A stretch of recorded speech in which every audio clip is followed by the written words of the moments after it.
ஏமா இன்னைக்கு எங்கள் வீட்டில் என்ன சாப்பாடு தெரியுமா? நீ பார்த்தீங்கன்னா வெள்ளைச்சோறு இருக்கா, எப்பவும் போல தான். என்னடா அடியில் கிடக்கு சோறு.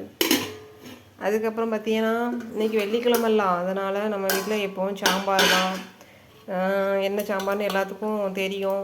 மொட்டை சாம்பார் தான். மொட்டை சாம்பார்னால் என்னது, வெறும் பருப்பு வெங்காயம் தக்காளி போட்டு போகணும், அந்த சாம்பார் தான். அதுக்கப்புறம் நம்ம வீட்டில் அடிக்கடிக்கு வைக்க ஒரு கூட்டு.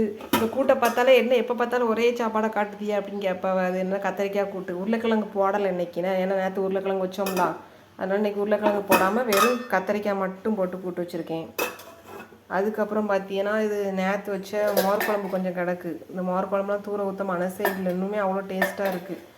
ஈயை பற்றியெல்லாம் ஆச்சு, எங்கேனாலும் போய் உட்காந்துக்கிட்டு இருக்குது. இனிமேல் இந்த ஸ்பூனை யூஸ் பண்ண முடியாது, ஈ இருக்குது. அதுக்கப்புறம் பார்த்தீங்கன்னா கடுங்காப்பி இருக்கா, எதையுமே திறந்துட்டு உடனே மூட வேண்டியிருக்கு. ஏன்னா டக்குன்னு உள்ளே விழுந்துட்டுன்னு வச்சுக்கோங்க, அப்புறம் அந்த சாப்பாடு சாப்பிட முடியுமா? அவ்வளோதான், இன்றைக்கி அவ்வளோதான்.